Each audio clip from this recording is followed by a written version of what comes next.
अस्सलामुअलैकुम जी दोस्तों, जिस तरह ਤੁਹਾਨੂੰ ਪਤਾ ਕਿ ਅਸੀਂ ਦੇਸੀ ਕਲਚਰ ਨਾਲ ਆਪ ਵੀ ਪਿਆਰ ਕਰਦੇ ਹਾਂ ਤੇ ਦੇਸੀ ਕਲਚਰ ਨੂੰ ਅਸੀਂ ਉਜਾਗਰ ਕਰਨ ਦੀ ਵੀ ਜਿੰਨੀ ਹੋ ਸਕਦੀ ਕੋਸ਼ਿਸ਼ ਕਰਨ ਡਏ ਆ।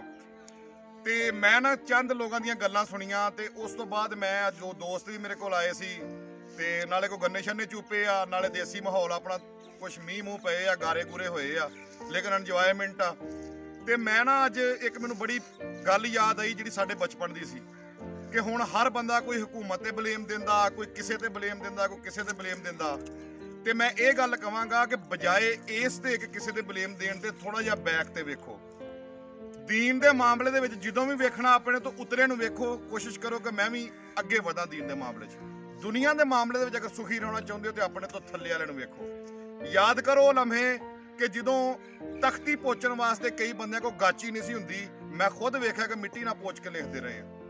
ਅੱਜ ਲਮਹੇ ਯਾਦ ਕਰੋ ਲਮਹੇ ਜਦੋਂ ਕੋਈ ਵਿਆਹ ਸ਼ਾਦੀ ਜਾਂ ਈਦ ਸ਼ਬਰਾਤ ਹੁੰਦੀ ਸੀ ਤੇ ਹਰ ਬੰਦੇ ਦੀ ਕੋਸ਼ਿਸ਼ ਹੁੰਦੀ ਸੀ ਕਿ ਵਰਦੀ ਨਾਲ ਦਾ, ਯਾਨੀ ਕਿ ਵਰਦੀ ਦੇ ਰੰਗ ਦਾ ਕੱਪੜਾ ਲਈਏ ਜਿਹੜਾ ਈਦ ਵੀ ਭੁੱਜ ਜਾਏ ਤੇ ਉਸ ਤੋਂ ਬਾਅਦ ਸਕੂਲੇ ਵਰਦੀ ਵੀ ਪੈ ਜਾਏ। ਯਾਦ ਕਰੋ ਲਮਹੇ ਜਦੋਂ ਕਿ ਸਲੇਟ ਦੇ ਉੱਤੇ ਲਿਖਣ ਵਾਸਤੇ ਸਲੇਟੀ ਮੌਜੂਦ ਨਹੀਂ ਸੀ ਹੁੰਦੀ ਤੇ ਰੋੜੀ ਯਾਨੀ ਕਿ ਬਜਰੀ ਲੈ ਕੇ ਉਹਦੇ ਨਾਲ ਸਲੇਟਾਂ ਤੇ ਲਿਖਦੇ ਰਹੇ।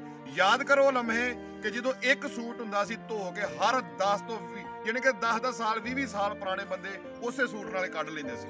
ਯਾਦ ਕਰੋ ਲਮਹੇ ਕਿ ਜਦੋਂ ਇੱਕ ਦੇ ਘਰ ਸਾਲਣ ਨਹੀਂ ਸੀ ਹੁੰਦਾ ਤੇ ਮਹੱਲੇ ਦੇ ਵਿੱਚ ਉਹਨੂੰ ਇਹ ਗੱਲ ਯਕੀਨ ਹੁੰਦਾ ਸੀ ਕਿ ਮੈਂ ਦੂਸਰੇ ਦੇ ਘਰੋਂ ਲੈ ਆਉਣਾ।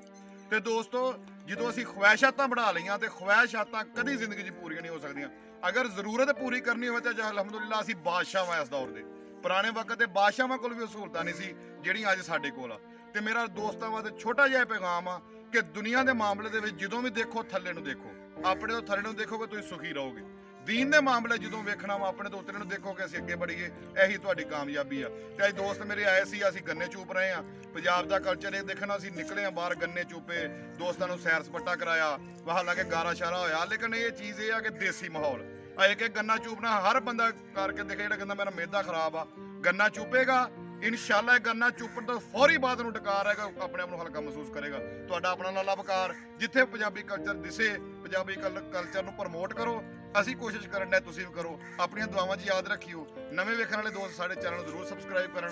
ਇਹਦੇ ਨਾਲ ਹੀ ਤੁਹਾਡੇ ਕੋਲੋਂ ਇਜਾਜ਼ਤ ਚਾਹੁੰਦਾ। अस्सलाम वालेकुम।